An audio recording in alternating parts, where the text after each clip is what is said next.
ಕರ್ತನ ಪರಶುನಾಮಕ್ಕೆ ಸ್ತೋತ್ರ ಉಂಟಾಗಲಿ. ಇವತ್ತು ಕುರುಡರಾದ ಭಕ್ತರುಗಳು, ವಿಶ್ವಾಸಿಗಳು ಬಹಳ ಹೆಚ್ಚಾಗಿದ್ದಾರೆ.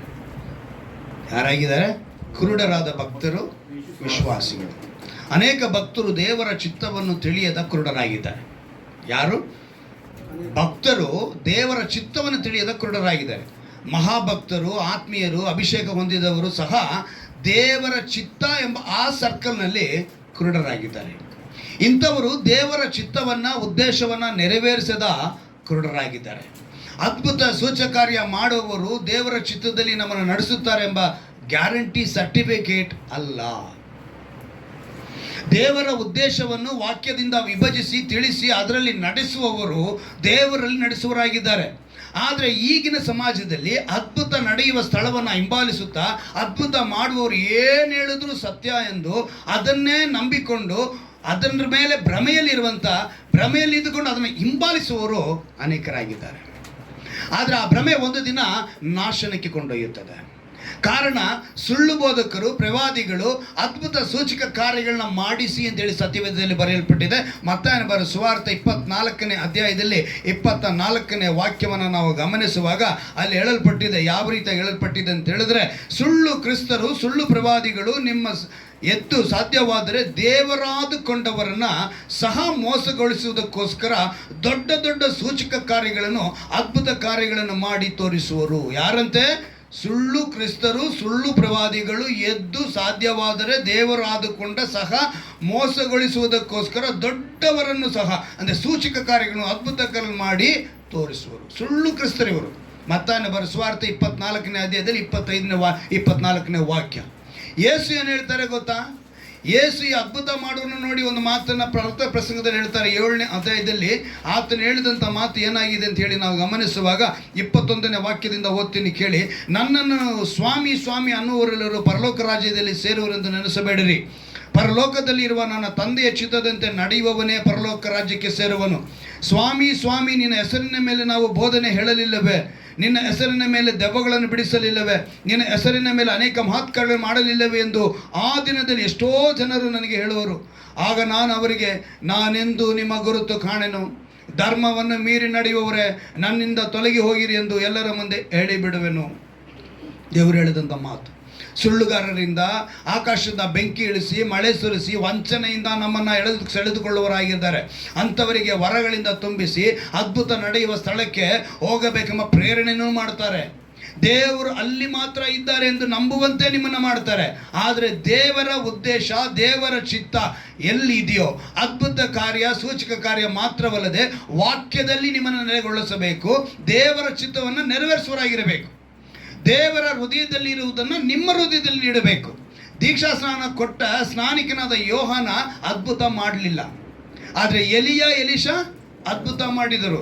ಆದರೆ ಎಲಿಷಾ ಮಾಡಿದಂತೆ ಅಪೊಸ್ತಲನಾದ ಪೌಲನು ಕೂಡ ಅದ್ಭುತ ಮಾಡಿದನು.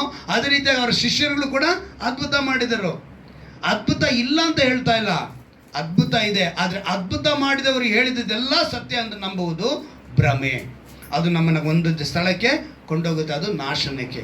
ಇದನ್ನು ತಿಳಿದ್ರೆ ನಾವು ಆಶೀರ್ವಾದ ಹೊಂದಿದ್ವಿ. ಅದಕ್ಕೇನೆ ಇವತ್ತು ಹೇಳಿದ್ದು, ಕುರುಡರಾದ ಭಕ್ತರುಗಳು, ವಿಶ್ವಾಸಿಗಳು ಹೆಚ್ಚಾಗಿದ್ದಾರೆ. ಹಲ್ಲೆಲೂಯಾ. ಇವತ್ತು ಕೂಡ ನಮ್ಮನ್ನ ದೇವರು ಅದರಿಂದ ಬಿಡಿಸುವುದಕ್ಕೋಸ್ಕರ ಒಂದು ಒಳ್ಳೆ ವಾಗ್ದಾನವನ್ನು ಕೊಟ್ಟಿದ್ದಾರೆ. ಜ್ಞಾನೋಕ್ತಿಗಳು 18ನೇ ಅಧ್ಯಾಯ 21ನೇ ವಾಕ್ಯ. ಜ್ಞಾನೋಕ್ತಿಗಳು 18ನೇ ಅಧ್ಯಾಯ 21ನೇ ವಾಕ್ಯ. ಇದರಲ್ಲಿ ಒಂದು ಅದ್ಭುತವಾದ ಮಾತನ್ನು ದೇವರು ನಮಗೆ ತಿಳಿಸ್ತಾರೆ. ಏನಂತ ಹೇಳಿ ತಿಳಿಸ್ತಾರೆ ಅಂತ ಹೇಳಿ ನೋಡುವಾಗ, ಈ ವಾಗ್ದಾನಗಳು ಮೊದಲನೇದಾಗಿ ನಾವು ತಿಳಿಬೇಕು, ಎಚ್ಚರಿಕೆ, ಆಶೀರ್ವಾದ ಎರಡೂ ಇದೆ ಅದರಲ್ಲಿ ಏನಿದೆ? ಎಚ್ಚರಿಕೆ, ಆಶೀರ್ವಾದ. ಜೀವನ ಮರಣಗಳು ನಾಲಿಗೆಯ ವಶ, ವಚನ ಪ್ರಿಯರು ಅದರ ಫಲವನ್ನು ಅನುಭವಿಸುವರು. ಯಾವುದಿದಂತೆ ನಮ್ಮ ನಾಲಿಗೆಯಲ್ಲಿ? ಜೀವನ ಮರಣ. KJV ಬೈಬಲ್ ಅದನ್ನು ಜೀವ ಮರಣ ಅಂತ ಬರೆಯಲ್ಪಟ್ಟಿದೆ. ಎಲ್ಲಾದ್ರಲ್ಲೂ ಹಂಗೆ ಇದೆ. ನಮ್ಮದ್ರಲ್ಲಿ ಒಂದು ಪದ ಎಕ್ಸ್ಟ್ರಾ ಆಗಿದೆ, ಜೀವನ ಅಂತ ಬಂದೈತೆ. ಜೀವ ಮರಣ ಎರಡು ಎಲ್ಲಿದೆ? ನಮ್ಮ ನಾಲಿಗೆಯಲ್ಲಿ ಇದೆ ಅಂತೆ. ಈ ನಾಲಿಗೆನಲ್ಲಿ ವಚನ ಪ್ರಿಯರು ಅದರ ಫಲವನ್ನು, ಇವಾಗ ಜೀವದ ಫಲನೂ ಮರಣದ ಫಲವನ್ನು ಎರಡೂ ಇದೆ. ಆದರೆ ವಚನ ಪ್ರಿಯರು ಯಾವುದನ್ನು ಅನುಭವಿಸ್ತಾರೆ? ತಿಳ್ಕೋಬೇಕು ಅದನ್ನು. ಇಲ್ಲಿ ಹೇಳಲ್ಪಟ್ಟಿದೆ, ಜೀವ ಮರಣಗಳು ನಾಲಿಗೆ ವಶ, ವಚನ ಪ್ರಿಯರು ಅದರ ಫಲವನ್ನು ಅನುಭವಿಸುವರು. ನಾವು ಜೀವದ ಫಲಗಳನ್ನು ಅನುಭವಿಸುವರಾಗಿರಬೇಕು. ಈ ತಿಂಗಳು ಎಚ್ಚರಿಕೆ, ಆಶೀರ್ವಾದ ಇರುವ ವಾಗ್ದಾನದ ವಾಕ್ಯವನ್ನು ದೇವರು ಕೊಟ್ಟಿದ್ದಾರೆ. ಒಂದು ವೇಳೆ ಯಾರಿಗಾದ್ರು ಏನಾದ್ರು ಹೋಗ್ಬೇಕು ಅಂತಂದರೆ ಆಚೆ ಹೋಗಿ ಬಂದ್ಬಿಡಿ, ಮಧ್ಯದಲ್ಲಿ ಎದ್ದು ಹೋಗ್ಬೇಡಿ. ಯಾಕೆಂತ ಹೇಳಿದ್ರೆ ನೀವು ಕೇಳಬೇಕಾಗಿರೋ ಅಂಶನ ಬಿಟ್ಟು ದೂರ ಆಗ್ಬಿಡ್ತೀರ. ದೇವರು ಅಂತ ಕನ್ನಡದಲ್ಲಿ, దేవుడు ಅಂತ ತೆಲುಗಿನಲ್ಲಿ, ಗಾಡ್ ಅಂತ ಇಂಗ್ಲೀಷ್ನಲ್ಲಿ.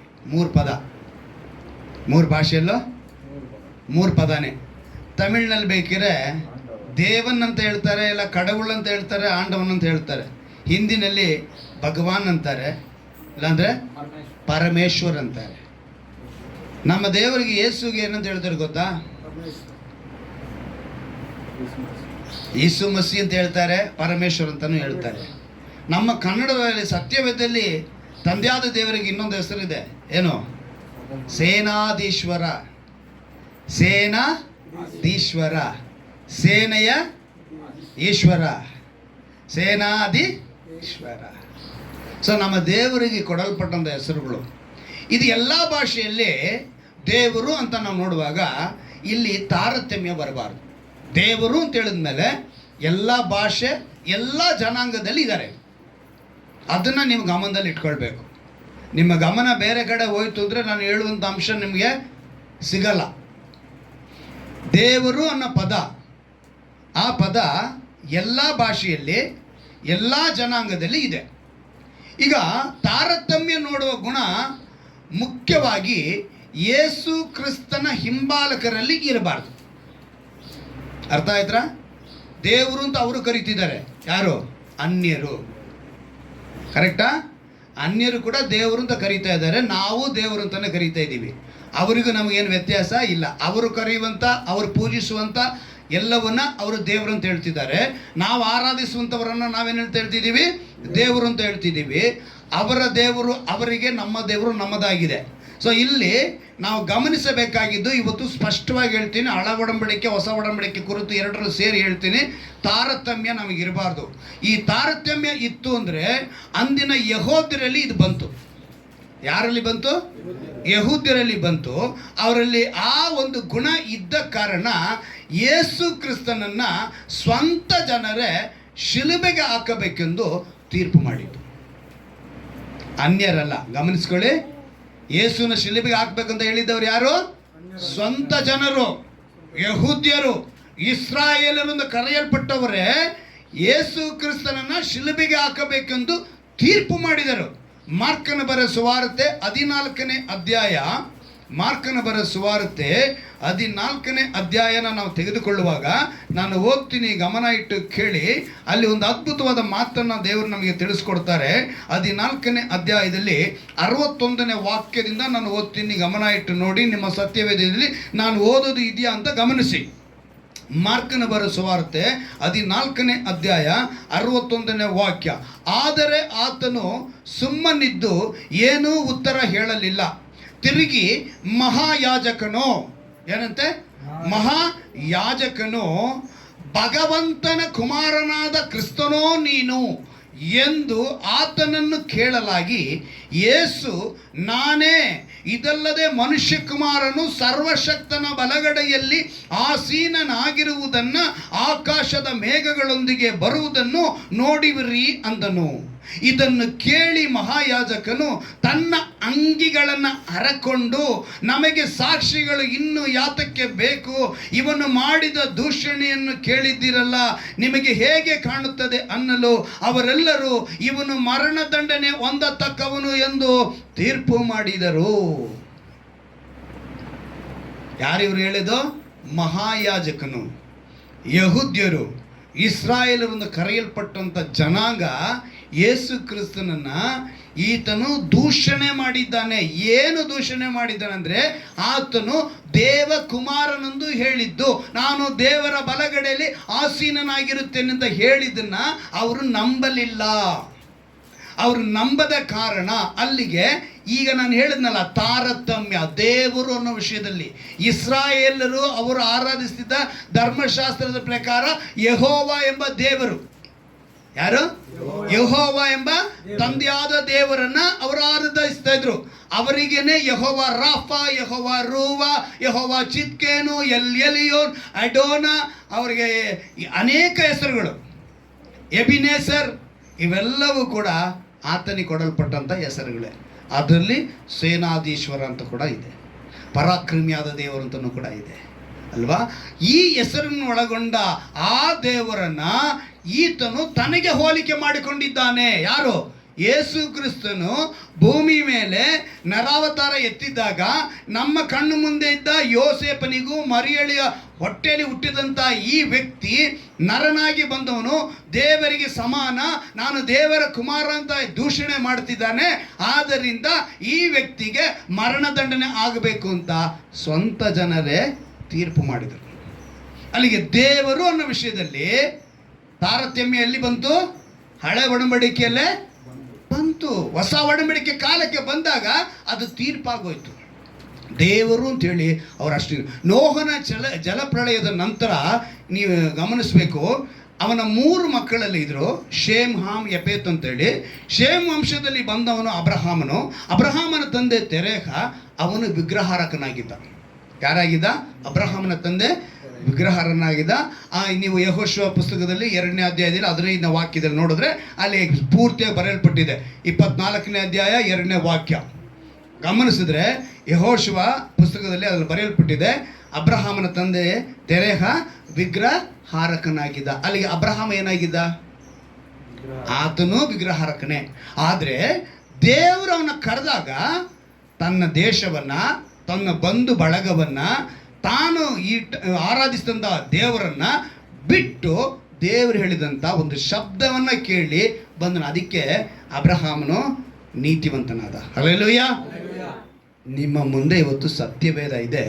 ಸತ್ಯವೇದದ ಮೂಲಕ ನಿಮಗೆ ಹೇಳ್ತಾ ಇದ್ರೆ ನಂಬಿಕೆ ಬರ್ತಾ ಇಲ್ಲ, ಅದರಲ್ಲಿ ನಾವು ನೆಲೆಗೊಳ್ತಾ ಇಲ್ಲ. ಆದರೆ ಅಬ್ರಹಾಮನೇನಾಯ್ದ? ಒಂದು ಶಬ್ದನ ಕೇಳಿಸ್ಕೊಂಡ, ಶಬ್ದದ ಮೂಲಕ. ಅಂದರೆ ಆ ಸಮಯದಲ್ಲೇ ಅನ್ಯ ದೇವರು, ದೇವತೆ ಇವೆಲ್ಲವೂ ಇತ್ತು. ಇದನ್ನು ಧರ್ಮಶಾಸ್ತ್ರದಲ್ಲಿ ಈ ತಂದೆಯಾದ ದೇವರು ಏನು ಮಾಡಿದ್ರು? ನೀವು ವಿಗ್ರಹಾರಾಧನೆ ಮಾಡಬಾರ್ದು, ಅನ್ಯ ದೇವರುಗಳ ಬಳಿ ಹೋಗಬಾರ್ದು ಅಂಥೇಳಿ ಅವ್ರು ಹೇಳ್ತಾರೆ. ಈಗ ಧರ್ಮಶಾಸ್ತ್ರದ ಮೂಲಕ ತಂದೆಯಾದ ದೇವರು ಇಸ್ರಾಯೇಲರಿಗೆ ಇಷ್ಟವಿಲ್ಲ ಎಂದು ಎಚ್ಚರಿಕೆ ನೀಡಿದ್ದು ವಿಗ್ರಹಾರಾಧನೆ ಕುರಿತು. ಯಾರಿಗೆ? ಇಸ್ರಾಯೇಲರಿಗೆ. ಏನಂತ ಹೇಳಿದ್ರು? ನನಗಿಷ್ಟ ಇಲ್ಲ ನೀವು ವಿಗ್ರಹಾರಾಧನೆ ಮಾಡೋದು ಅಂತ ಹೇಳಿದ್ರು.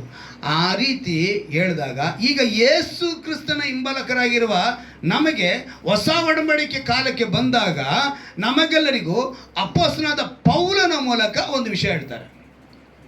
ಮೊದಲನೇ ವಿಷಯ ತಿಳ್ಕೊಳ್ಳಿ, ತಂದೆಯಾದ ದೇವರು ಹೇಳಿದ್ರು ವಿಗ್ರಹಾರಾಧನೆ ಮಾಡಬಾರದು, ವಿಗ್ರಹಾರಾಧನೆ ನಮ್ಮ ಹತ್ರಕ್ಕೂ ಬರಬಾರದು, ಅದು ನನಗಿಷ್ಟ ಇಲ್ಲ ಅಂತ ದೇವರು ಹೇಳಿದ್ದಾರೆ. ಯಾರು? ತಂದೆಯಾದ ದೇವರು. ಈಗ ಕುಮಾರನಾದ ಯೇಸು ಕ್ರಿಸ್ತನು ಅಪೊಸ್ತಲನಾದ ಪೌಲನ ಮೂಲಕ ನಮಗೇನು ಹೇಳ್ತಿದ್ದಾರೆ ಅದನ್ನು ನಾವು ತಿಳ್ಕೊಂಡ್ರೆ ತಾರತಮ್ಯ ನಾವು ಎಲ್ಲಿ ಮಾಡ್ತಾ ಇದ್ದೀವಿ, ಹೇಗೆ ಮಾಡ್ತಾ ಇದ್ದೀವಿ ಅಂತ ವಿಷಯದ ಗೊತ್ತಾಗುತ್ತೆ. 1 ಕೊರಿಂಥದವರಿಗೆ 5ನೇ ಅಧ್ಯಾಯ ತೆಗೆದುಕೊಳ್ಳಿ. ಈ ವಾಕ್ಯ ನಾನು ಅನೇಕ ಸರಿ ಹೇಳಿದ್ದೀನಿ, ಆದರೆ ಈ ಸಲ ನಿಮಗೆ ಜ್ಞಾಪಕಕ್ಕೆ ತರ್ತೀನಿ. 9-10ನೇ ವಾಕ್ಯವನ್ನು ಗಮನಿಸುವಾಗ, ಜಾರರ ಸಹವಾಸ ಮಾಡಬಾರದೆಂದು ನನ್ನ ಪತ್ರಿಕೆಯಲ್ಲಿ ಬರೆದಿದ್ದೇನಷ್ಟೇ. ಈ ಲೋಕದಲ್ಲಿರುವ ಜಾರರು, ಲೋಭಿಗಳು, ಸುಲುಕೊಳ್ಳುವವರು, ವಿಗ್ರಹಾರಾಧಕರು ಇವರ ಸಹವಾಸವನ್ನು ಬಿಟ್ಟು ಬಿಡಬೇಕೆಂದು ನನ್ನ ತಾತ್ಪರ್ಯವಲ್ಲ. ಹಾಗೆ ಬಿಡಬೇಕಾದ್ರೆ ನೀವು ಈ ಲೋಕವನ್ನೇ ಬಿಟ್ಟು ಹೋಗಬೇಕಾಗುವುದು. ಇಲ್ಲಿ ಯೇಸು ಕ್ರಿಸ್ತನು ಅಪೊಸ್ತಲನಾದ ಪೌಲನ ಮೂಲಕ ಕೊರಿಂಥ ಪಟ್ಟಣಕ್ಕೆ ಬರೆಯುವಾಗ ಒಂದು ವಿಷಯ ತಿಳಿಸ್ತಾರೆ. ನೀವು ವಿಗ್ರಹಾರಾಧಕರಿಂದ ದೂರ ಇರಬೇಕು ಅಂತ ಹೇಳಿದ್ರೆ ಎಲ್ಲಿಗೆ ಹೋಗ್ಬೇಕು? ಈ ಲೋಕನೇ. ಅಲ್ಲಿಗೆ ಲೋಕನ ಬಿಡಬೇಕು ಅಂದ್ರೆ ಏನು ಮಾರ್ಗ ಇದೆ? ಸತ್ತೋಗೋಣ. ಇವಾಗ ದೇವರು ಅನ್ನೋ ವಿಷಯದಲ್ಲಿ ತಾರತಮ್ಯ ಎಲ್ಲಿದೆ ಅನ್ನೋದನ್ನು ನಿಮ್ಗೆ ಹೇಳಕ್ ಬರ್ತಾ ಇದ್ದೀವಿ. ಯಾಕಂತ ಹೇಳಿದ್ರೆ ಜೀವನ ಮರಣ ಎಲ್ಲಿದೆ? ನಾಲಿಗೆ ವಶದಲ್ಲಿದೆ. ವಚನ ಪ್ರಿಯರು ಅದರ ಫಲವನ್ನು ಅನುಭವಿಸುವಂತ ದೇವರು ಕೊಟ್ಟಿದ್ದಾರಲ್ಲ, ಮಾತು, ವಾಗ್ದಾನ, ಅದರಲ್ಲಿ ಎಚ್ಚರಿಕೆ ಇದೆ, ಆಶೀರ್ವಾದ ಇದೆ. ಹೇಗೆ ಆ ಎಚ್ಚರಿಕೆ ಅಂತ ಹೇಳಿದ್ರೆ, ದೇವರು ಅನ್ನೋ ವಿಷಯದಲ್ಲಿ ತಾರತಮ್ಯ ನೋಡೋದ ವಿಷಯದಿಂದ ಹಳೆ ಒಡಂಬಡಿಕೆಯಿಂದ ಹೊಸ ಒಡಂಬಡಿಕೆ ಕಾಲಕ್ಕೆ ಏನು ವಿಷಯ? ಹಳೆ ಒಡಂಬಡಿಕೆಯಲ್ಲಿ ಅದು ನಿಯಮ, ನೀವು ವಿಗ್ರಹಾರಾಧನೆ ಮಾಡಲೇಬಾರದು ಅನ್ನೋ ನಿಯಮನ ಕೊಟ್ಟಂಗೆ ಹೊಸ ಒಡಂಬಡಿಕೆಯಲ್ಲಿ ಕೂಡ ಯಾವ ರೀತಿ ಹೇಳಿದ್ದಾರೆ ಅದನ್ನು ತಿಳ್ಕೋಬೇಕು. ನೀವು ಬಿಟ್ಟು ಬಿಡಬೇಕಾಗುತ್ತೆ ಅಂತ ಹೇಳಿದ್ರೆ ಈಗ ನೀವು ವಿಗ್ರಹಾರಾಧನೆ ಮಾಡು ಅಂತ ಅರ್ಥನಾ? ಹಾಗಂತ ಅಲ್ಲ. ಅವರೊಂದಿಗೆ ನಮಗೆ ಕ್ರಿಸ್ತನ ಪ್ರೀತಿಯನ್ನು ಹಂಚಿಕೊಳ್ಬೇಕು. ಇಂದು ಈಗಿನ ಉಪದೇಶ ಈ ವಾಕ್ಯಕ್ಕೆ ಹೊಂದಿಕೊಂಡಿಲ್ಲ. ಹೊಂದಿಕೊಂಡಿದ್ರೆ ನಮ್ಮ ಭಾರತ ದೇಶದಲ್ಲಿ ಸುವಾರ್ತೆ ಪೂರ್ತಿ ಹರಡ್ತಾ ಇತ್ತು, ಸುವಾರ್ತೆ ಫುಲ್ಲು ವ್ಯಾಪಿಸ್ಕೊಳ್ತಾ ಇತ್ತು, ಅತಿ ಶೀಘ್ರದಲ್ಲಿ ಭಾರತ ರಕ್ಷಣೆ ಹೊಂದ್ತಾ ಇತ್ತು. ಹಲ್ಲೆಲೂಯಾ. ಈ ವಾಕ್ಯದ ಉಪದೇಶ ಈಗ ನಮ್ಮ ಸಭೆಗಳಲ್ಲಿ ಎಂಥ ಉಪದೇಶ ಬಂದಿದೆ ಅಂತ ಹೇಳಿದ್ರೆ, ಮೊದಲನೇದಾಗಿ ನಾನು ಅದಕ್ಕೆ ಇವತ್ತು ಏನು ಅಂತ ಹೇಳೋದು, ಕ್ರೈಸ್ತರಲ್ಲಿ ಬದಲಾವಣೆ ಬಂದಿರಲಿ, ಆಮೇಲೆ ಅನ್ಯರ ಹತ್ರ ಹೋಗೋಣ. ಕ್ರೈಸ್ತರು ವಿಶ್ವಾಸಿಗಳು ಅಂತ ಹೇಳುವಂಥ ನಮಗೇನೆ ಸರಿಯಾದ ಒಂದೇ ವಿಧವಾದ ಉಪದೇಶ ಇಲ್ಲ. ಒಂದೊಂದು ಸಭೆಗಳಲ್ಲಿ ಒಂದೊಂದು ಉಪದೇಶ ನಡೀತಾ ಇದೆ. ತ್ರಿಏಕ ಉಪದೇಶ ಇವತ್ತು ಒಂದೇ ರೀತಿ ಇಲ್ಲ. ಯಾವ ವಿಷಯ? ತ್ರಿಏಕ, ತಂದೆ, ಕುಮಾರ, ಪವಿತ್ರಾತ್ಮ. ಇದರ ಕುರಿತು ಸರಿಯಾದ ಜ್ಞಾನವಿಲ್ಲ ಇವತ್ತು ಸಭೆಗಳಲ್ಲಿ. ದೀಕ್ಷಾಸ್ನಾನದ ಕುರಿತು ಒಂದು ಜ್ಞಾನ ಇಲ್ಲ, ಮದುವೆಯ ಕುರಿತು ಜ್ಞಾನ ಇಲ್ಲ. ದೀಕ್ಷಾಸ್ನಾನ ಒಬ್ಬರು ಹೇಳ್ತಾರೆ ಯೇಸು ಕ್ರಿಸ್ತನ ನಾಮದಲ್ಲೇ ತೆಗೆದುಕೊಳ್ಳಬೇಕಂತ ಒಂದು ಸಭೆ ಹೇಳ್ತಾ ಇದೆ. ಒಂದು ಸಭೆ ಹೇಳ್ತಾ ಇದೆ ತಂದೆ, ಮಗ, ಪವಿತ್ರಾತ್ಮನಲ್ಲಿ ತೆಗೆದುಕೊಳ್ಬೇಕು ಅಂತ. ಇನ್ನೊಂದು ಸಭೆ ಹೇಳ್ತಾ ಇದೆ ಮಗುವಾಗಿದ್ದಾಗಲೇ ನೀರು ಚಿಮುಕಿಸಿ ದೀಕ್ಷಾ ಸ್ನಾನ ಮಾಡ್ತೀವಿ ಅಂತ. ಇನ್ನೊಂದು ಸಭೆ ಹೇಳ್ತಾ ಇದೆ ಪಾರಂಪರ್ಯವಾಗಿ ಬಂದಿರುವಂಥದ್ದು ನಾವು ಮಗುವಿದ್ದಾಗಲೇ ಅವ್ರಿಗೆ ಕೊಟ್ಟಿದ್ದೀವಿ, ಈಗ ಯೌವನಸ್ಥರಾಗಿದ್ದಾರೆ, ದೀಕ್ಷಾ ಸ್ನಾನದ ತರಗತಿ ಎತ್ತಿದ್ರೆ ಸಾಕು, ಕ್ಲಾಸ್ ಬಗ್ಗೆ ಹೇಳಿದ್ರೆ ಸಾಕು, ಇವರಿಗೆ ಚಿಕ್ಕ ವಯಸ್ಸಿನಲ್ಲೇ ಕೊಟ್ಟಾಯಿತು ಅಂತ ಒಂದು ಸಭೆ ಹೇಳ್ತಾ ಇದೆ. ಆಗ ಕ್ರೈಸ್ತರಲ್ಲೇ ಇಷ್ಟೊಂದು ಭಿನ್ನಾಭಿಪ್ರಾಯ ಇಟ್ಕೊಂಡು ನಾವು ನಮ್ಮ ದೇವರನ್ನು ನಾವು ಸರಿಯಾಗಿ ಅರ್ಥ ಮಾಡ್ಕೊಳ್ದಿರ ಇನ್ನೊಬ್ಬರ ದೇವರುಗಳನ್ನ, ಅನ್ಯ ದೇವರುಗಳನ್ನ ನಾವು ವ್ಯಾಖ್ಯಾನ ಮಾಡುವುದೋ ಕಡಿಮೆ ಮಾಡುವುದೋ ತಪ್ಪು. ಇವತ್ತು ನಾವು ಸರಿಯಾಗಿದ್ದರೆ ಅವರ ಹತ್ರ ನಾವೇನು ಮಾಡ್ಬೋದಾಗಿತ್ತು, ಮಾತನಾಡೋದಕ್ಕೆ ಶಕ್ತಿ ಇರ್ತಾ ಇತ್ತು. ಇವತ್ತು ತ್ರಿಏಕದ ಕುರಿತು ಜ್ಞಾನವಿಲ್ಲ, ದೀಕ್ಷಾಸ್ನಾನದ ಕುರಿತು ಜ್ಞಾನವಿಲ್ಲ, ಮದುವೆ ಅಂತ ಬಂದರೆ ಇದ್ದಿದ್ದು ಕಷ್ಟ. ಒಂದು ಸಭೆ ಹೇಳ್ತಾ ಇದೆ ಬೈಬಲ್ ಬದಲಾಯಿಸ್ಕೋಬೇಕು ಅಂತ, ಒಂದು ಸಭೆ ಹೇಳ್ತಾ ಇದೆ. ಒಂದು ಸಭೆ ಹೇಳ್ತಾ ಇದೆ ನಾವು ತಾಲಿ ಕಟ್ತೀವಿ, ಭಾರತ ಸಂಪ್ರದಾಯದ ಪ್ರಕಾರ ತಾಲಿ ಕಟ್ಟಿಸ್ತೀವಿ ಅಂತ ಹೇಳ್ತಾ ಇದೆ. ಇನ್ನೊಂದು ಸಭೆ ಹೇಳ್ತಾ ಇದೆ ನಾವು ತಾಲಿ ಕಟ್ಟಿಸ್ತೀವಿ ಆದರೆ ಅರಿಶಿನ ದಾರದಲ್ಲಿ ಕಟ್ಟಲ್ಲ, ಗೋಲ್ಡ್ ಚೈನಲ್ಲೇ ಕಟ್ತೀವಿ ಅಂತ ಹೇಳ್ತಾ ಇದೆ. ಇದು ನನ್ನ ಮಗನಿಗೆ ನಡೀತು. ನಾವು ಒಂದು ಕಡೆ ಹುಡುಗಿ ನೋಡಿದಾಗ ಅವ್ರು ಹೇಳಿದಂತ ಅಮ್ಮ ಏನು ಗೊತ್ತಾ, ನಾವು ಅರಿಶಿನ ದಾರದಲ್ಲಿ ಕಟ್ಟಲ್ಲ, ಏನಂತೆ ಗೋಲ್ಡ್ ಚೈನೇ ಬೇಕು ಅಂದರು. ಕೊನೆಗೆ ಅದು ಕ್ಯಾನ್ಸಲ್ ಆಗೋಯ್ತು ಬಿಡಿ. ನಾನೇನು ಹೇಳಕ್ಕೆ ಬರ್ತೀನಿ ಅಂದರೆ, ಮದುವೆ ವಿಷಯದಲ್ಲಿ ಕೂಡ ಇವತ್ತು ಒಬ್ರಿಗೊಬ್ಬರು ಒಂದೇ ರೀತಿಯಾದ ಉಪದೇಶ ಇಲ್ಲ ಸಭೆಗಳಲ್ಲಿ. ಆವಾಗ ಕ್ರೈಸ್ತರಲ್ಲಿ ಈಗ ಆಹಾರಕ್ಕೆ ಹೋಗೋಣ. ಆಹಾರಕ್ಕೆ ಹೋದರೆ ಇದ್ದಿದ್ದು ಕಷ್ಟ. ಮುಖ್ಯವಾಗಿ ಇವತ್ತು ಆಹಾರ ವಿಷಯದಲ್ಲಿ ಹೇಳೋದು ಎಲ್ಲರಿಗೂ ಏನು ಗೊತ್ತಾ, ಹಂದಿ ಮಾಂಸದ ವಿಷಯಕ್ಕೆ ಬರ್ತಾರೆ. ಯಾವ ವಿಷಯಕ್ಕೆ? ಹಂದಿ ಮಾಂಸದ ವಿಷಯಕ್ಕೆ ಬರ್ತಾರೆ. ಈಗ ಇದನ್ನು ಯಾವ ರೀತಿ ತೆಗೆದುಕೊಳ್ಳಬೇಕು ಅಂತ ನಾನು ಅನೇಕ ಸಾರಿ ಹೇಳಿದ್ದೀನಿ. ಇವಾಗ ನಾನು ಅದನ್ನು ಬಿಟ್ಟಾಕ್ತೀನಿ, ಬೇರೆ ಒಂದು ನಿಮಗೆ ಒಂದು ನೀವು ಅರ್ಥ ಮಾಡ್ಕೊಳ್ಳೋದು ಕೇಳ್ತೀನಿ. ಥಾಯ್ಲ್ಯಾಂಡಲ್ಲಿ, ಚೈನಾದಲ್ಲೆಲ್ಲ ಏನೇನು ತಿಂತಾರೆ ಅಂತ ಗೊತ್ತಾ? ನೇಪಾಳ್ನಲ್ಲೆಲ್ಲ ಏನು ತಿಂತಾರೆ ಅಂತ ಗೊತ್ತಾ? ನೇಪಾಳ್ನಲ್ಲಿ ನಾಯಿ ಕುರಿ ಥರ, ಏನು ನಾಯಿ ಕುರಿ ಥರ ಆಯ್ತಾ? ಇಲ್ಲಿ ಥಾಯ್ಲ್ಯಾಂಡಲ್ಲಿ ನನಗಿಂತ ಉದ್ದ ಇದೆ ಮೊಸಳೆ. ಏನು ಮೊಸಳೆ ಸ್ಕಿನ್ ಔಟ್ ಮಾಡಿ ಚರ್ಮ ತೆಗೆದು ಬಾಯಿ ಒಳಗಿಂದ ಕಂಬಿ ಹಾಕಿ ಬಾಲ್ದಲ್ಲಿ ತೆಗೆದು ನಾವು ಚಿಕನ್ ತಂದೂರಿ ಹೆಂಗೆ ಮಾಡ್ತಾಯಿದ್ದೀವಿ ಹಂಗೆ ಬೇಯ್ತಾ ಇದೆ. ಮೊಸಳೆ ತಂದೂರಿ ಅಂತ ಇಟ್ಕೊಳ್ಳೋಣ. ಅದನ್ನು ಒಂದು ಗಂಡ ಹೆಂಡತಿ ಬರ್ತಾರೆ, ಅವರು ಇಷ್ಟೊಂದು ಕೇಳ್ತಾರೆ, ಅವ್ನು ಚಾಕು ತೊಗೊತಾನೆ, ಅದನ್ನು ಕಟ್ ಮಾಡ್ತಾನೆ, ಅದನ್ನು ತೆಗೆದಿಲ್ಲ ಹಾಕಿ ಕ್ಯಾಪ್ಸಿಕಮು ಈರುಳ್ಳಿ ಅವೆಲ್ಲ ಹಾಕಿ ಏನು ಮಾಡ್ತಾನೆ, ಮೊಸಳೆ ಅಲ್ವಾ? ಈಗ ನಿಮ್ಗೆ ಏನು ಅನ್ನಿಸ್ತಾ ಇದೆ? ಎಲ್ಲರ ಮುಖ ಒಂಥರ ಹೋಗ್ತಾ ಇದೆ ಒಂದೊಂದು ಕಡೆ ಮೊಸಳೆ ಮಾಂಸ ಅಂದಿದ್ದಕ್ಕೆ ಅಲ್ವಾ? ಇದೇ ರೀತಿ ನೀವು ಚಿಕನ್ ಕಬಾಬ್ ತಿಂತಾ ಇರುವಾಗ ನಮ್ಮ ದೇಶದಲ್ಲಿರುವಂಥ ಇನ್ನೊಂದು ಗುಂಪಿದೆ, ಮಾಂಸ ತಿಂದಿರೋ ಗುಂಪು, ವೆಜ್ ತಿನ್ನೋರು. ಅವ್ರು ನಿಮ್ಮ ನೋಡಿ ಏನಂದಿರ್ತಾರೆ? ನೀನು ಇಲ್ಲಿ ಚಿಕನ್ ತಗೊಂಡು ಕಬಾಬ್ ತಗೊಂಡು ಇಲ್ಲಿಗೆ ಹಿಂಗೆ ಕಿರಿಸಿದ್ರೆ ಕಚ್ತಾ ಇದ್ರೆ ಅವ್ರು ಏನಂತ ನೋಡಿರ್ತಾರೆ ನಿಮ್ಮನ್ನು. ಸೊ ಆಹಾರದ ವಿಷಯದಲ್ಲಿ ನಾನು ನಿಮ್ಗೆ ಎಚ್ಚರಿಕೆ ಪಡ್ತಿದ್ದೆ ಏನಂತ ಹೇಳಿದ್ರೆ, ಅದು ಅವರ ಸಂಪ್ರದಾಯ, ಅದು ಅವರ ಸಂಪ್ರದಾಯ, ಅದು ಅವರವ್ರ ಪದ್ಧತಿ. ಹಾವು ಚೇಳು ತಿನ್ನೋ ಪದ್ಧತಿ ಒಂದು ದೇಶಕ್ಕೆ. ನಮ್ಮ ದೇಶದಲ್ಲಿ ಈಗ ನಾವು ಏನನ್ನು ಬಳಸ್ಕೊಂಬರ್ತೀವಿ. ಇವತ್ತು ಇದನ್ನೆಲ್ಲ ಆಹಾರ ವಿಷಯಗಳ ಕುರಿತು ಕೂಡ ಒಂದು ಜ್ಞಾನ ಇಲ್ಲ. ವಸ್ತ್ರಧಾರಣೆ, ಇನ್ನು ವಸ್ತ್ರಧಾರಣೆ ಅಂತ ಬಂದುಬಿಟ್ರೆ ಇನ್ನು ಮುಗಿದೋಯ್ತು. ಪ್ಯಾಂಟು ಶರ್ಟ್ ಹಾಕ್ಬಾರ್ದು ಗಂಡು ಮಕ್ಕಳು, ಇದು ಹೆಣ್ಮಕ್ಳು. ಗಂಡು ಮಕ್ಕಳ ಬಟ್ಟೆನ ಹೆಣ್ಮಕ್ಳು ಹಾಕಬಾರ್ದು ಅನ್ನೋ ಉಪದೇಶ ಕೆಲವು ಸಭೆಗಳಲ್ಲಿದೆ. ಅವ್ರ ಸಭೆಯಲ್ಲಿ ಯಾರನ್ನ ಇನ್ಸ್ಪೆಕ್ಟರ್ ಕೆಲಸಕ್ಕೆ ಹೋದರೆ ಏನು ಮಾಡಬೇಕು? ಸೀರೆ ಉಟ್ಕೊಂಡು ಹೋದ್ರೆ ಬಿಡ್ತಾರಾ? ಏರ್ಫೋರ್ಸಲ್ಲಿ, ಮಿಲ್ಟ್ರಿನಲ್ಲಿ ಆಫೀಸರ್ಗಳು, ದೊಡ್ಡ ದೊಡ್ಡ ಹಾಸ್ಪಿಟಲ್ಗಳಲ್ಲಿರುವಂಥ ಸ್ಟಾಫ್ ನರ್ಸ್ಗಳು ಎಲ್ಲರೂ ಕೂಡ ಏನು ಹಾಕಬೇಕು? ಪ್ಯಾಂಟ್ ಶರ್ಟು ಹಾಕಬೇಕು. ಈಗ ಪ್ಯಾಂಟ್ ಶರ್ಟ್ ಹಾಕ್ಬಾರ್ದು ಉಪದೇಶ ಬಂತು ಅಂದರೆ ಏನು ಮಾಡೋದು? ಒಂದು ಸಭೆ ಹೇಳುತ್ತೆ ಪ್ಯಾಂಟ್ ಶರ್ಟ್ ಹಾಕಿದ್ರೆ ನಮ್ಮ ಸಭೆಗೆ ಬರೋ ಹಾಗಿಲ್ಲ, ಟೀ ಶರ್ಟ್ ಹಾಕ್ಬಾರ್ದು ಹೆಣ್ಮಕ್ಳು. ಹೇಗೆ ಸುವಾರ್ತೆ ಎಲ್ಲಿ ಹರಡುತ್ತೆ? ಉಪದೇಶಗಳು ಒಂದಾಗಿಲ್ಲ. ಇನ್ನು ಬಣ್ಣಗಳ ವಿಷಯಕ್ಕೆ ಬಂದರೆ ಕೆಲವು ಸಭೆಗಳಲ್ಲಿ ಕಪ್ಪು ಶರ್ಟ್ ಬಿಲ್ಕುಲ್ ಹಾಕಂಗಿಲ್ಲ ಅಂತೇಳಿ ಉಪದೇಶ ಮಾಡ್ತಾರೆ. ಏನು ಮಾಡಬಾರ್ದು? ಕಪ್ಪು ಶರ್ಟು ಹಾಕಲೇಬಾರ್ದು ಅಂತ ಉಪದೇಶ. ಇನ್ನು ಹೊರಗಿನ ಅಲಂಕಾರ ನೋಡ್ತಾರೆ, ಚಪ್ಪಲಿ ಹಾಕೋದು, ಶೂ ಹಾಕೋದು, ಬಟ್ಟೆ ಹಾಕೋದು, ಕಟಿಂಗ್ ಮಾಡೋದು ಎಲ್ಲವೂ ಕೂಡ ಒಂದಿದೆ. ನಾನು ಹೇಳೋದನ್ನು ಗೊತ್ತಾ, ನೀನು ಯಾವುದು ಮಾಡಿದ್ರು ದೇವ್ರ ಮೆಚ್ಚುಗೆಗಾಗಿರುತ್ತಾ? ನಿನ್ನ ವಸ್ತ್ರ ದೇವ್ರಿಗೆ ಮೆಚ್ಚುಗೆ ಆಗುತ್ತಾ? ನಿನಗೆ ಅನಿಸುತ್ತೆ. ನಿನಗೆ ಅನಿಸಿಲ್ಲ ಅಂತ ಹೇಳಿದ್ರೆ ನೀನು ಪ್ರಾಣಿ. ನಿನ್ನ ವೇಷಭೂಷಣಗಳು, ನಿನ್ನ ವಸ್ತ್ರ, ನಿನ್ನ ಆಹಾರ ಎಲ್ಲವೂ ಕೂಡ ದೇವರಿಗೆ ಮೆಚ್ಚುಗೆ ಆಗಿದೆ ಅಂತ ನೀನು ನೋಡಿದ್ರೆ ಅಲ್ಲಿಗೆ ಗೊತ್ತಾಗೋಯ್ತು. ನೀನು ಮಾಡಿಲ್ಲ ಅಂತ ಹೇಳಿದ್ರೆ ಇಲ್ಲ. ಇನ್ನು ಅಭಿಷೇಕ ಹೊಂದಿದ್ದೀರಾ ಅಂತ ಕೆಲವರು ಕೇಳ್ತಾರೆ, ಕೆಲವರು ರಕ್ಷಣೆ ಗೊತ್ತಿದೆ, ರಕ್ಷಣೆ ಅನುಭವ ಗೊತ್ತಿದೆ ಅಂತಲೂ ಕೇಳ್ತಾರೆ. ಇವತ್ತು ಅಭಿಷೇಕ ಹೊಂದಿರುವವರಿಗೆ ಗುರುತು ಏನಾಗಿರ್ಬೇಕು ಗೊತ್ತಾ? ಸಭೆ ತಪ್ಪದೇ ಇರಬೇಕು. ಮೊದಲನೇ ಗುರುತೇನು? ಸಭೆ ತಪ್ಪದೇ ಇರಬೇಕು. 52 ವಾರನೂ ತಪ್ಪದಿರ ಬರಬೇಕು. ಅಭಿಷೇಕ ಬಂದಿರೋರು ಏನೇ ಕಷ್ಟ ಆದರೂ, ಒಂದು ವೇಳೆ ರೋಗ ಬಂತು ಅಂದರೆ ಬರೋಕ್ಕಾಗಲ್ಲ, ಅದು ಬೇರೆ ವಿಷಯ. ಆದರೆ ಸ್ವಂತ ಕಾರ್ಯವಾಗಿ ಭಾನುವಾರ ದಿವಸ ಯಾರೂ ರಜಾ ಹಾಕಲ್ಲ. ಇದು ಅಭಿಷೇಕಿಸಲ್ಪಟ್ಟವರ ಮೊದಲನೇ ಗುರುತು. ಎರಡನೇದು ರಕ್ಷಣೆ ಅನುಭವ.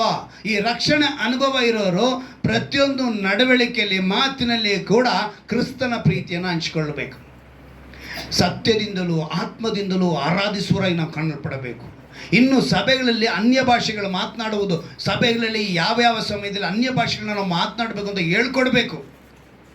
ಅನ್ಯ ಭಾಷೆಗಳ ಮಾತನಾಡುವ ವಿಷಯದಲ್ಲಿ, ಆತ್ಮಿಕ ವರಗಳನ್ನ ಹೊಂದಿಕೊಳ್ಳೋದ್ರಲ್ಲಿ, ಆತ್ಮಿಕ ಫಲಗಳನ್ನು ಕುರಿತು, ಕಾಣಿಕೆ ಕುರಿತು ಸರಿಯಾದ ಉಪದೇಶಗಳಿಲ್ಲ. ಒಂದು ಸಭೆ ಕಾಣಿಕೆ ಕೊಡಲೇಬೇಕು, ಕೊಟ್ಟಿಲ್ಲ ಅಂದರೆ ಶಾಪ ಅಂತ ಇದೆ. ಒಂದು ಸಭೆ ಹೇಳ್ತಾ ಇದೆ ನೀನು ದುಃಖದಿಂದ ಅದನ್ನು ವ್ಯಸನದಿಂದನೂ ಕೊಡಬೇಡ, ಬಲಾತ್ಕಾರದ ಕೊಡಬೇಡ ಅಂತ ಉಪದೇಶ ಮಾಡುತ್ತೆ.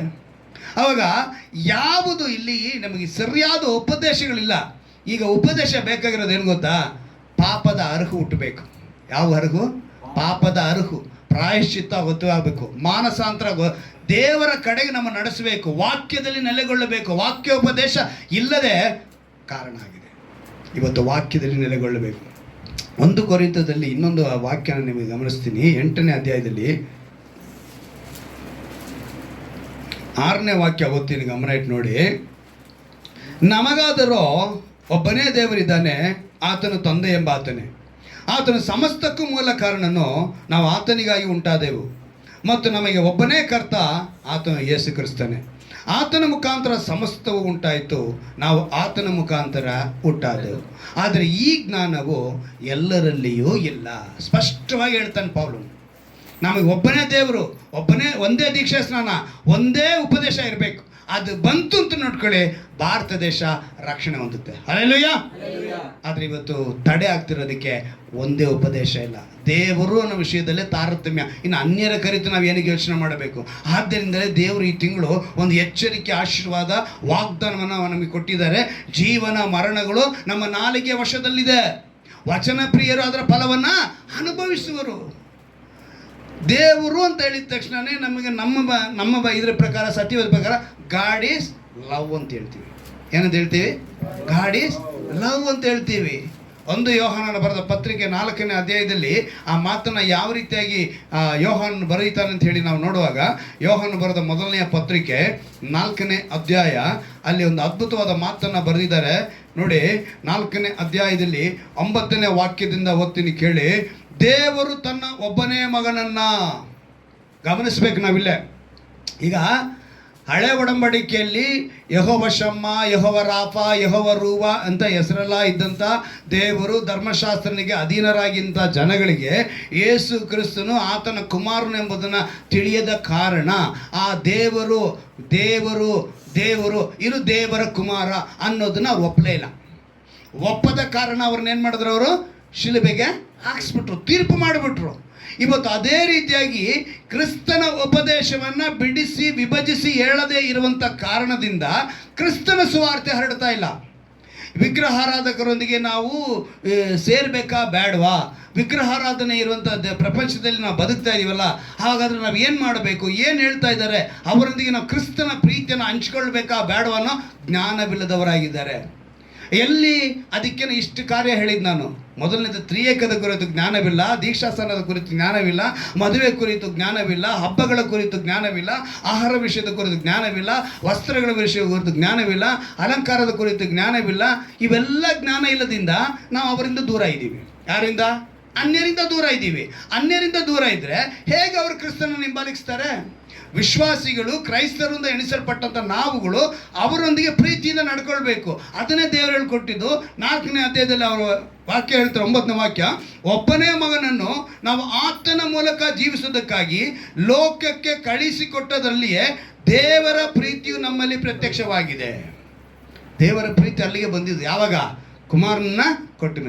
ನಾವು ದೇವರನ್ನು ಪ್ರೀತಿಸಿದ್ದರಲ್ಲಿ ಅಲ್ಲ, ಆತನು ನಮ್ಮನ್ನು ಪ್ರೀತಿಸಿ ನಮ್ಮ ಪಾಪ ನಿವಾರಣಾರ್ಥವಾಗಿ ತನ್ನ ಮಗನನ್ನು ಕಳಿಸಿಕೊಟ್ಟದರಲ್ಲಿಯೇ ಪ್ರೀತಿಯ ನಿಜ ಗುಣವು ತೋರಿ ಬರುತ್ತದೆ. ಒಬ್ಬನೇ ಕುಮಾರನ್ನು ಕಳಿಸಿಕೊಟ್ರು, ಅವರು ತೀರ್ಮಾನ ಮಾಡಿದ್ದಾರೆ. ಆದರೆ ನಮ್ಮ ಜನ ತೀರ್ಮಾನ ಮಾಡ್ತಾ ಇಲ್ಲ. ತೀರ್ಮಾನ ಮಾಡಿದರೆ ಅವ್ರನ್ನ ಏನು ಮಾಡ್ಬಿಡ್ತು, ಶಿಲುಬೆಗೆ ಹಾಕ್ತು.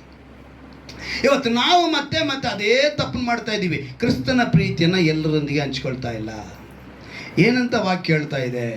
ಪ್ರಿಯರೇ, ದೇವರು ನಮ್ಮನ್ನು ಹೀಗೆ ಪ್ರೀತಿಸಿದ ಮೇಲೆ ನಾವು ಒಬ್ಬರನ್ನೊಬ್ಬರು ಪ್ರೀತಿಸುವ ಹಂಗಿನಲ್ಲಿ ಇದ್ದೇವೆ. ನಾವು ಹೆಂಗಿರಬೇಕು? ಪ್ರೀತಿಸುವ ಹಂಗಿನಲ್ಲಿದ್ದೇವೆ. ದೇವರನ್ನು ಯಾರು ಎಂದು ನೋಡಿಲ್ಲ. ನಾವು ಒಬ್ಬರನ್ನೊಬ್ಬರು ಪ್ರೀತಿಸಿದ್ರೆ ದೇವರು ನಮ್ಮಲ್ಲಿ ನೆಲೆಗೊಂಡಿದ್ದಾನೆ. ನಾವು ಒಬ್ಬರನ್ನೊಬ್ಬರು ಪ್ರೀತಿಸಿದ್ರೆ ದೇವರು ನಮ್ಮಲ್ಲಿ ನೆಲೆಗೊಂಡಿದ್ದಾನೆ ಅಂತ ಅರ್ಥ.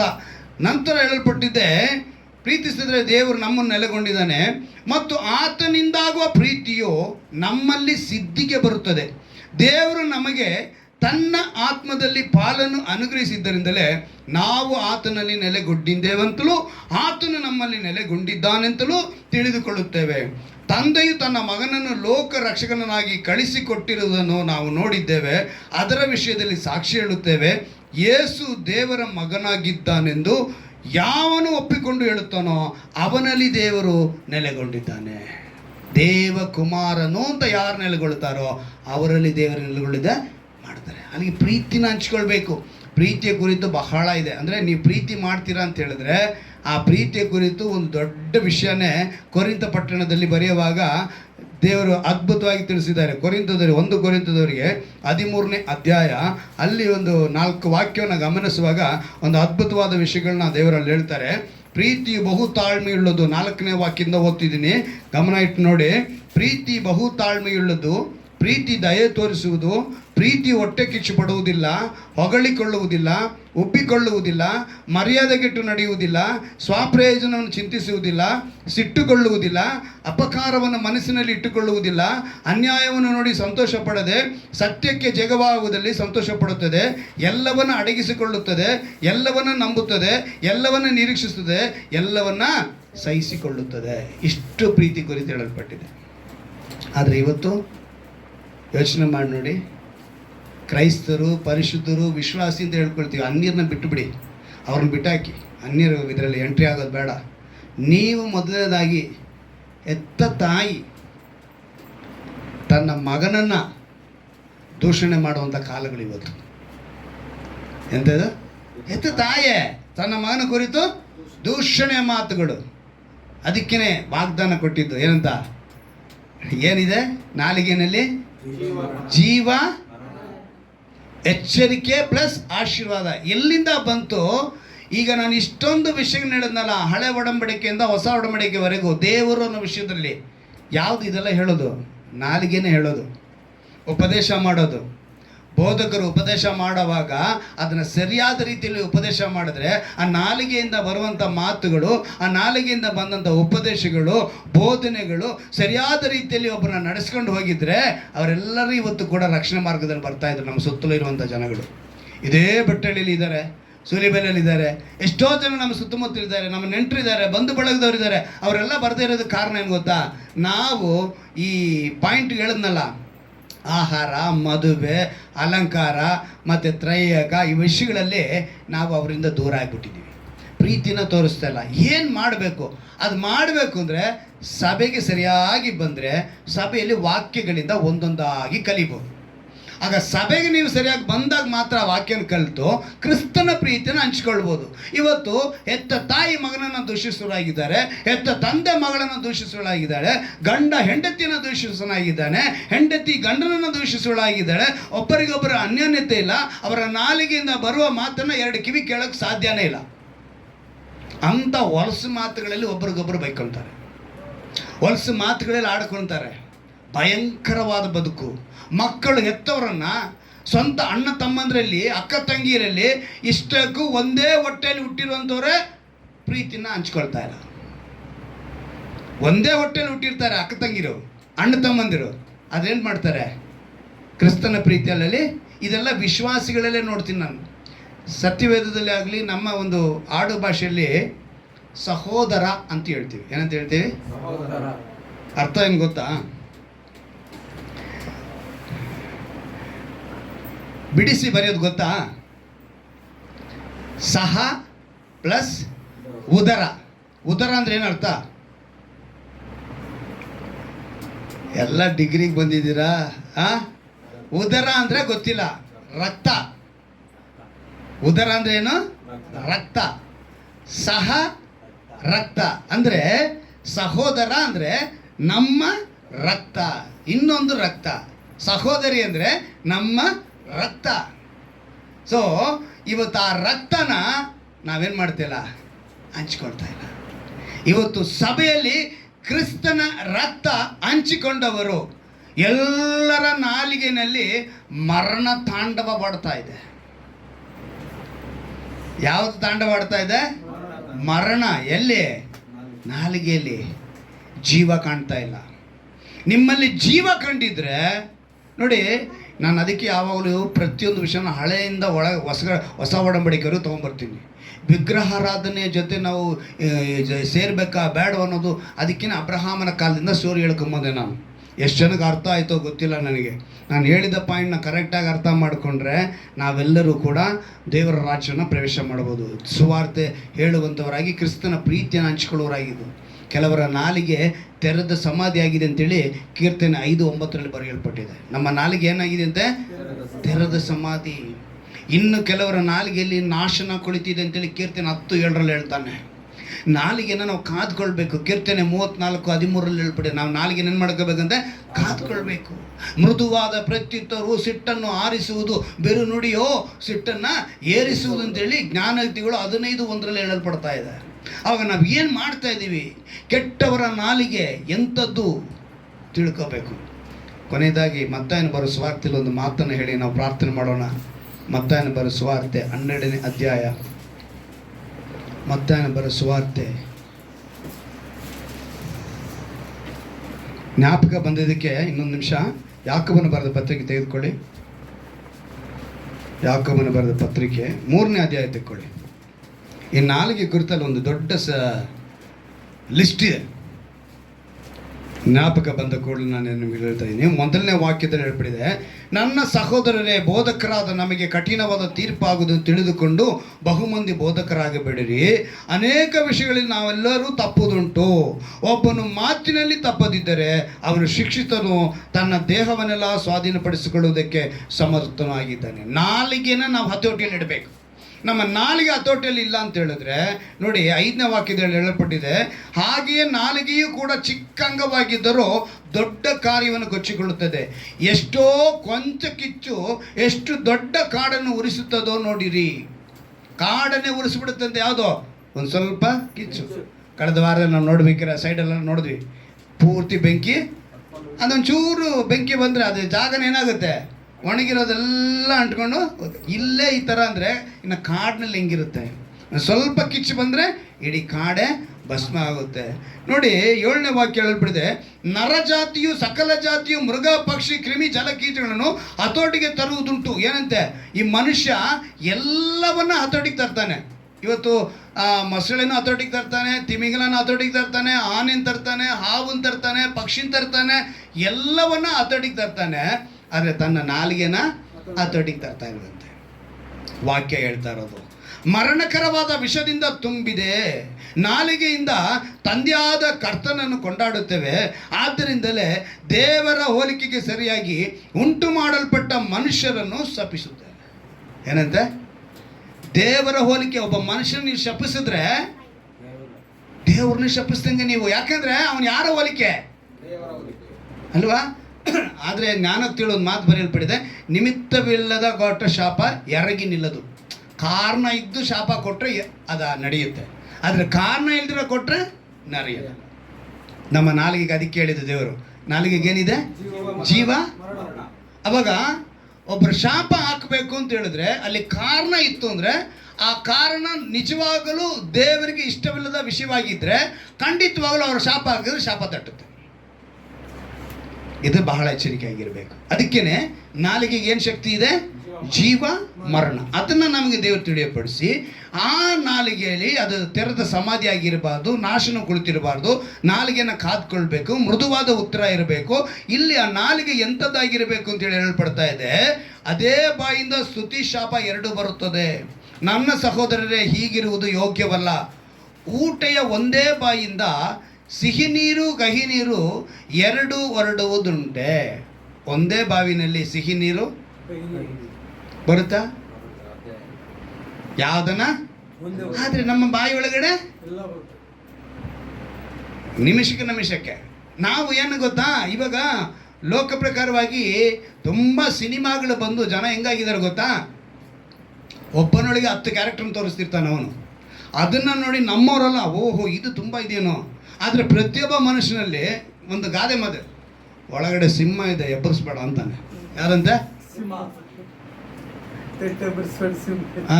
ಇದು ಸ್ವಲ್ಪ ಮರ್ಯಾದೆಸ್ರು ಹೇಳುವಂಥ ಮಾತು. ಇನ್ನು ಕೆಲವ್ರು ಹೇಳ್ತಾರೆ, ಒಳಗಡೆ ಯಾರಿದ್ದಾರೆ ಗೊತ್ತಾ, ಮಗ ಕಷ್ಟ, ಅವನು ಸರಿ ಇಲ್ಲ ಸುಮ್ಮನಿರೋ ಅಂತ ಹೇಳ್ತಾನೆ ಇನ್ನೊಬ್ರು ಹೇಳ್ತಾರೆ, ಒಳಗಡೆ ಯಾರಿದ್ದಾರೆ ಗೊತ್ತಾ, ದೇವಿ ಇದ್ದಾರೆ ಬಂದರು ಅಂದರೆ ಅಂತಾನೆ. ಅಲ್ಲಿಗೆ ಪ್ರತಿಯೊಬ್ಬ ಮನುಷ್ಯನಲ್ಲಿ ಯಾರಿದ್ದಾರೆ, ಇನ್ನೊಬ್ಬನಿದ್ದಾನೆ. ಆದರೆ ಅವರಿಬ್ಬರಿಗೂ ನ್ಯಾಯ ತೀರ್ಪು ಮಾಡೋರು ಇನ್ನೊಬ್ಬರಿದ್ದಾರೆ, ಮನಸ್ಸಾಕ್ಷಿ. ಯಾರು ಗೊತ್ತಾ? ಮನಸ್ಸಾಕ್ಷಿ. ನೀನು ಪ್ರತಿ ಹೆಜ್ಜೆಯಲ್ಲೂ ಕೂಡ ನಿನ್ನ ಇಂಚ್ ಬೈ ಅವನು ಹೇಳ್ತಾನೆ, ನೀನು ಮಾಡ್ತಿರೋದು ತಪ್ಪು, ನೀನು ಮಾಡ್ತಿರೋದು ಸರಿ ಹೇಳ್ತಾ ಇರುತ್ತೆ. ಯಾವುದು? ಮನಸ್ಸಾಕ್ಷಿ. ಮನಸ್ಸಾಕ್ಷಿಗೆ ನಮಗೆ ದೇವರು ಆ ಶಕ್ತಿನ ಕೊಟ್ಟು ನಮಗೆ ಇಡಿಸಿದ್ದಾರೆ. ಇವತ್ತು ನೀನು ಅದನ್ನು ತಿಳ್ಕೋಬೇಕು. ಇಲ್ಲಿ ಹೇಳಲ್ಪಡ್ತಾ ಇದೆ, ಒಂದೇ ಬಾಯಿಂದ ಬರಬಾರ್ದು. ಇವಾಗ ಮತ್ತಾಯನ ಬರೋ ಸುವಾರ್ತೆಗೆ ಹೋಗ್ಬಿಡೋಣ. ಮತ್ತಾಯನ ಬರೋ ಸುವಾರ್ತೆ 12ನೇ ಅಧ್ಯಾಯ. ಮತ್ತಾಯನ ಬರೋ ಸುವಾರ್ತೆ 12ನೇ ಅಧ್ಯಾಯ ಒಂದು ಅದ್ಭುತವಾದ ಮಾತನ್ನು ದೇವರಲ್ಲಿ ತಿಳಿಯಪಡಿಸ್ತಾರೆ. 34ನೇ ವಾಕ್ಯವನ್ನು ಓದ್ತೀನಿ ಕೇಳಿ. ಹೃದಯದಲ್ಲಿ ತುಂಬಿರುವುದೇ ಬಾಯಲ್ಲಿ ಬರುವುದು ಅಂತೇಳಿ ಬರೆಯಲ್ಪಟ್ಟಿದೆ ನೋಡಿ. ನೀವು ಕೆಟ್ಟವರಾಗಿರಲಾಗಿ ಒಳ್ಳೆಯ ಮಾತುಗಳನ್ನಾಡುವುದಕ್ಕೆ ನಿಮ್ಮಿಂದ ಹೇಗಾದಿತ್ತು, ಹೃದಯದಲ್ಲಿ ತುಂಬಿರುವುದೇ ಬಾಯಲ್ಲಿ ಹೊರಡುವುದು. ನಮ್ಮ ಹೃದಯದಲ್ಲಿ ಏನಿದೆಯೋ ಅದಕ್ಕೆ ನಾವೇನು ಹೇಳ್ತೀವಿ ಗೊತ್ತಾ, ಮೈಂಡಲ್ಲಿ ಏನಿತ್ತೋ ಹೊರಗೆ ಬಂತೀವಿ ಅಂತೇಳಿ. ಆ ಮೈಂಡ್ ಅನ್ನೋದೇ ಮನಸ್ಸನ್ನ ಹೇಳ್ತಾ ಇರೋದು. ಇದು ಏನಿದೆ ಒಳಗಡೆ ಇದ್ದಿದ್ದು ಮೇಲೆ ಬಂತು. ಅಲ್ಲಿಗೆ ನೆಕ್ಸ್ಟ್ ಏನಂತ ಹೇಳ್ತಾರೆ ಗೊತ್ತಾ, 36ನೇ ವಾಕ್ಯದಲ್ಲಿ ಹೇಳ್ತಾರೆ, ಇದಲ್ಲದೆ ನಾನು ನಿಮಗೆ ಹೇಳುವುದೇನೆಂದರೆ, ಮನುಷ್ಯರು ಸುಮ್ಮನೆ ಆಡುವ ಪ್ರತಿಯೊಂದು ಮಾತಿನ ವಿಷಯವಾಗಿ, ಯಾವುದು? ಸುಮ್ಮನೆ ಆಡುವ ಪ್ರತಿಯೊಂದು ವಿಷಯವಾಗಿ ನ್ಯಾಯ ವಿಚಾರಣೆಯ ದಿನದಲ್ಲಿ ಉತ್ತರ ಕೊಡಬೇಕು. ಏನೇನು ಮಾತಾಡಿದ್ರಿ ನೀವು, ಪಕ್ಕದಲ್ಲಿರೋರ ಬಗ್ಗೆನಾ, ಮುಂದೆ ಇರೋರ ಬಗ್ಗೆನಾ, ಹಿಂದೆ ಮನೆಯವ್ರನ್ನ, ಇಲ್ಲ ಜೊತೆಗಿರೋರನ್ನ, ಕೆಲಸದವ್ರನ್ನ, ಅಪ್ಪನ್ನ, ಅಮ್ಮನ್ನ, ಅಣ್ಣನ್ನ, ಅಕ್ಕನ್ನ, ತಂಗಿನ, ಸ್ವಂತದನ್ನ, ಬಂಧು ಬಳಗನ, ಯಾರೋ ಗೊತ್ತಿಲ್ಲದ ವಿಷಯನ ಯಾರೋ ಒಬ್ರು ಬಂದು ಹೇಳ್ತಾರೆ, ಅವಳು ಹಿಂಗಂತೆ, ಅವನು ಹಿಂಗಂತೆ, ಓ ಹೌದಾ ಅಂತೇಳಿ ನೀನು ಅಲ್ಲೊಂದು ಚುಕ್ಕೆ ಇಟ್ಟಿದ್ದಕ್ಕೆ ಕಣ್ಣು ಮೂಗು ಬಾಯಿ ಇಟ್ಟು ನೀನು ಅದಕ್ಕೊಂದು ರೂಪ ಕೊಟ್ಟು ಮಾತಾಡಿರ್ತೀಯಲ್ಲ. ಈ ವಿಷಯನೇ ದೇವರು ಹೇಳಿದ್ದು. ಸುಮ್ಮನೆ ಆಡುವ ಪ್ರತಿಯೊಂದು ವಿಷಯವಾಗಿ ದೇವರು ನ್ಯಾಯ ವಿಚಾರಣೆ ಏನೂ ಇಲ್ಲ. ಒಂದು ಹುಡುಗ ಒಂದು ಹುಡುಗಿ ಬೈಕ್ನಲ್ಲಿ ಹತ್ಕೊಂಡು ಹೋಗ್ತಾರೆ ಅಂತ ಇಟ್ಕೊಳ್ಳೋಣ. ನೋಡು ದರಿದ್ರಗಳು ಹೆಂಗೆ ಹೋಗ್ತವೆ. ಸ್ವಲ್ಪ ನಮ್ಮ ಮಾನ ಮರ್ಯಾದೆ. ಅಣ್ಣ ತಂಗಿ ಹೋಗ್ಬಾರ್ದು ಹಂಗೆ. ಅಣ್ಣ ತಂಗಿನಂತ ನಿನಗೆ ಗೊತ್ತಿಲ್ಲ. ಅವ್ರ ಪಾಪ ಸೋಷಿಯಲ್ ಆಗಿ ಅಣ್ಣ ತಂಗಿ ಅಂದರೆ ಹೆಂಗಿರ್ತಾರೆ, ಅಕ್ಕ ತಮ್ಮ ಅಂದರೆ ಹೆಂಗಿರ್ತಾರೆ. ಆದರೆ ಅವ್ರನ್ನ ಎಲ್ಲರೂ ಎಲ್ಲಿ ನೋಡಿ ಯಾವ ರೀತಿಯಲ್ಲಿ ನೋಡ್ತಾರೆ ಗೊತ್ತಾ? ಈ ಲವ್ವರ್ಸ್ಗಳು ಹೋಗುವಾಗ ಹೆಂಗೆ ನೋಡ್ತಾರೆ ಅದೇ ರೀತಿಯಲ್ಲಿ ನೋಡಿ ಅಣ್ಣ ತಂಗಿನ ಕೂಡ. ಆದರೆ ಇಲ್ಲಿ ನಮ್ಮ ಕಣ್ಣಲ್ಲಿರೋ ರವೆನ್ ತೆಗೆಯಲ್ಲ, ಆದರೆ ಇನ್ನೊಬ್ಬರ ಕಣ್ಣಲ್ಲಿರೋದನ್ನು ನಾವು ನೋಡೋಕ್ಕೆ ಹೋಗ್ತೀವಿ. ಆಗ ನಾವೇನಾಗ್ತೀವಿ? ತಾರತಮ್ಯ ಎಲ್ಲಿಂದ ಬಂತು ಅಂತ ಹೇಳಿದ್ರೆ, ದೇವರ ವಿಷಯದಿಂದ ಬಂದು ಕ್ರೈಸ್ತರಾಗಿರುವಂಥ ನಾವು ನಮ್ಮ ನಡವಳಿಕೆಗಳಲ್ಲಿ, ನಮ್ಮ ಗುಣಗಳಲ್ಲಿ, ನಮ್ಮ ಸ್ವಭಾವಗಳಲ್ಲಿ ದೇವರನ್ನು ದೇವರಾಗಿ ತೋರಿಸದೇ ಇರೋ ಕಾರಣ ನಮ್ಮ ಭಾರತದಲ್ಲಿ ಇವತ್ತು ಸುವಾರ್ತೆ ಹರಡೋದಕ್ಕೆ ನಾವೇ ಅಡ್ಡಿಯಾಗಿದ್ದೇವೆ. ನಮ್ಮ ಗುಣಲಕ್ಷಣಗಳು, ನಮ್ಮ ಸ್ವಭಾವಗಳು, ವೇಷಧಾರಣೆಗಳು, ನಮ್ಮ ವಸ್ತ್ರಭೂಷಣಗಳು, ನಮ್ಮ ನಡವಳಿಕೆಗಳು, ನಮ್ಮ ಮಾತುಗಳು ಎಲ್ಲವೂ ಕ್ರಿಸ್ತನ ಪ್ರೀತಿಯಲ್ಲಿ ನೆಲೆಗೊಂಡಿದ್ರೆ, ವಾಕ್ಯದಲ್ಲಿ ನೆಲೆಗೊಂಡಿದ್ರೆ ನಾವು ಏನಕ್ಕೆ ಕಾಣಿಸ್ತಾ ಇದ್ವಿ? ಅವರಿಗೆ ಕ್ರಿಸ್ತನ ಪ್ರೀತಿ ಕಾಣಿಸ್ತಾ ಇತ್ತು. ಅವಾಗೇನಾಗ್ತಿದ್ವಿ? ಇಲ್ಲಿ ಹೇಳಲ್ಪಡ್ತಾ ಇದೆ ನೋಡಿ, ನ್ಯಾಯ ವಿಚಾರಣೆ ದಿನದಲ್ಲಿ ಉತ್ತರ ಕೊಡಬೇಕು, ನಿನ್ನ ಮಾತುಗಳಿಂದಲೇ ನೀತಿವಂತನೆಂದು ತೀರ್ಪು ಹೊಂದಿವಿ. ಯಾವಾಗ? ನಿನ್ನ ಮಾತಿನಿಂದ ನೀನು ನೀತಿವಂತನಂತ ತೀರ್ಪಾಗುತ್ತದೆ, ನಿನ್ನ ಮಾತುಗಳಿಂದಲೇ ಅಪರಾಧಿ ಎಂದು ಕೂಡ ತೀರ್ಪು ಹೊಂದಿವಿ. ನಿನ್ನ ಮಾತಿನಿಂದನೇ ನೀನು ಅಪರಾಧಿನೂ ಆಗ್ತೀಯ, ನಿನ್ನ ಮಾತಿನಿಂದಲೇ ನೀತಿವಂತನೂ ಆಗ್ತೀಯ. ಆವಾಗ ನಮ್ಮ ನಾಲಿಗೆ ಜೀವ ಮರಣ ಹೊಂದಿದೆ. ಇವತ್ತು ನೀವು ವಚನ ಪ್ರಿಯರಾದರೆ ಇದರ ಫಲವನ್ನು ಅನುಭವಿಸ್ತೀರ. ಹಲ್ಲೆಲೂಯಾ. ಆತ್ಮಿಕ ಫಲಗಳನ್ನ ಅನುಭವಿಸ್ಬೇಕು. ಸೊ ಮೊಣಕಾಲು ಹಾಕಿ ಕೇಳಿ, ದೇವರೇ, ನಾವು ಕೇಳಿದ ವಾಕ್ಯದ ಪ್ರಕಾರ ನಾವು ವಾಕ್ಯದಿಂದ ಬಲಪಡುವಂತೆ ನಮಗೆ ಕೃಪೆನ ಅನುಗ್ರಹಿಸು. ಜೀವನ ಮರಣಗಳು ನಾಲಿಗೆಯ ವಶ ಅಂತೇಳಿ ನೋಡಲ್ಪಟ್ಟೆವಪ್ಪ. ಹೃದಯದಲ್ಲಿ ತುಂಬಿರುವುದೇ ಬಾಯಲ್ಲಿ ಹೊರಡುವುದು. ಒಳ್ಳೆಯವನು ತನ್ನ ಒಳ್ಳೆಯ ಬೊಕ್ಕಸದೊಳಗಿಂದ ಒಳ್ಳೆಯ ವಸ್ತುಗಳನ್ನು ತೆಗೆಯುತ್ತಾನೆ, ಕೆಟ್ಟವನು ಕೆಟ್ಟ ಬೊಕ್ಕಸಗಳಿಂದ ಕೆಟ್ಟ ವಸ್ತುಗಳನ್ನು ತೆಗೆಯುತ್ತಾನೆ. ಇದಲ್ಲದೆ ನಾನು ನಿಮಗೆ ಹೇಳುವುದೇನೆಂದರೆ, ಮನುಷ್ಯರು ಸುಮ್ಮನೆ ಆಡುವ ಪ್ರತಿಯೊಂದು ಮಾತಿನ ವಿಷಯವಾಗಿ ನ್ಯಾಯ ವಿಚಾರಣೆ ದಿನದಲ್ಲಿ ಉತ್ತರ ಕೊಡಬೇಕು. ನಿನ್ನ ಮಾತುಗಳಿಂದಲೇ ನೀತಿವಂತನೆಂದು ತೀರ್ಪು ಹೊಂದಿವಿ, ನಿನ್ನ ಮಾತುಗಳಿಂದಲೇ ಅಪರಾಧಿ ಎಂದು ತೀರ್ಪು ಹೊಂದಿವಿ. ಇವತ್ತು ನಾವು ಎಚ್ಚರಿಕೆ ಹೊಂದೋಣವ, ನಮ್ಮ ನಾಲಿಗೆನ ನಾವು ಕಾದುಕೊಳ್ಳೋಣವ. ಇವತ್ತು ತಾರತಮ್ಯ ಇರಬಾರದು. ದೇವರ ವಿಷಯದಲ್ಲಿ ವಿಶ್ವಾಸಿಗಳಾಗಿ ನಾವು ತಾರತಮ್ಯ ಹೊಂದದೆ ನಮ್ಮ ದೇವರನ್ನು ನಾವು ಪ್ರಕಟಿಸುವ, ನಾವು ಅನೇಕರಿಗೆ ಸುವಾರ್ತೆ ಹರಡುವಂಥ ಒಂದು ಒಳ್ಳೆಯ ವಿಶ್ವಾಸಿಗಳಾಗಿ ಕ್ರೈಸ್ತರಾಗಿ ಕಾಣಲ್ಪಡಬೇಕು. ಅನ್ಯರೊಂದಿಗೆ ನಮಗೆ ಆ ಕ್ರಿಸ್ತನ ಪ್ರೀತಿಯನ್ನು ಹಂಚಿಕೊಳ್ಳುವಂತೆ ನಾವಿರಬೇಕು. ಅದಕ್ಕೆ ನಾವು ವಾಕ್ಯದಲ್ಲಿ ನೆಲೆಗೊಂಡಿರಬೇಕು. ವಿಶ್ವಾಸಿಗಳಾಗಿರುವಂಥ ನಮ್ಮ ನಾಲಿಗೆಯನ್ನು ನಾವು ಕಾಯ್ದುಕೊಳ್ಳಬೇಕು. ಯಾರು ದೂಷಣೆ ಮಾಡದವರಾಗಿ ನಮ್ಮ ಬದುಕನ್ನು ದೇವರ ಮೆಚ್ಚುಗೆಯಾಗಿ ನಾವು ಬದುಕುವಂತೆ ನಮ್ಮನ್ನು ಸಮರ್ಪಿಸಿಕೊಳ್ಳಬೇಕು. ಹೌದು ಯೆಸಯ್ಯ, ಇವತ್ತು ಈ ವಾಕ್ಯವನ್ನು ಕೇಳಿ ಯಾರ್ಯಾರು ಒಪ್ಪಿಸಿಕೊಡುತ್ತಾರೋ ಅವರೆಲ್ಲರನ್ನೂ ಕೂಡ ಈ ವಾಕ್ಯದಿಂದ ಬಲಪಡಿಸಬೇಕೆಂದು ನಾನು ಪ್ರಾರ್ಥಿಸ್ತೇನೆ ಕರ್ತನೆ. ಮುಖ್ಯವಾಗಿ ರಾಜ, ಇವರ ಸ್ವಭಾವಗಳು, ಇವರ ಗುಣಗಳೆಲ್ಲವೂ ನಿನ್ನ ಪ್ರೀತಿಯನ್ನು ತೋರ್ಪಡಿಸುವಂತೆ, ಪ್ರಕಟಿಸುವಂತೆ, ಪ್ರಚುರಪಡಿಸುವಂತೆ, ಅನೇಕರಿಗೆ ಹರಡತಕ್ಕದಾಗಿ ಇರಬೇಕೆಂದು ನಾನು ಪ್ರಾರ್ಥಿಸ್ತೇನೆ. ನಿನ್ನ ವಾಕ್ಯದಿಂದ ಅವರನ್ನು ಬಲಪಡಿಸು. ಕೇಳಿದ ವಾಕ್ಯಕ್ಕೆ ಒಪ್ಪಿಸಿಕೊಟ್ಟವರಾಗಿ ಇವರ ನಾಲಿಗೆಗಳಲ್ಲಿ ಜೀವ ಮರಣಗಳು ಇರುವಂತೆ ಕೃಪೆ ಮಾಡಬೇಕೆಂದು ನಮ್ಮ ರಕ್ಷಕನ ವಿಮೋಚಕನಾಗಿರುವ ಯೇಸು ಕ್ರಿಸ್ತನ ನಾಮದಲ್ಲಿ ಪ್ರಾರ್ಥಿಸಿ ಬೇಡಿ ಹೊಂದುತ್ತೇನೆ ಜೀವ ತಂದೆಯೇ, ಆಮೆನ್. ಹಲ್ಲೆಲೂಯಾ.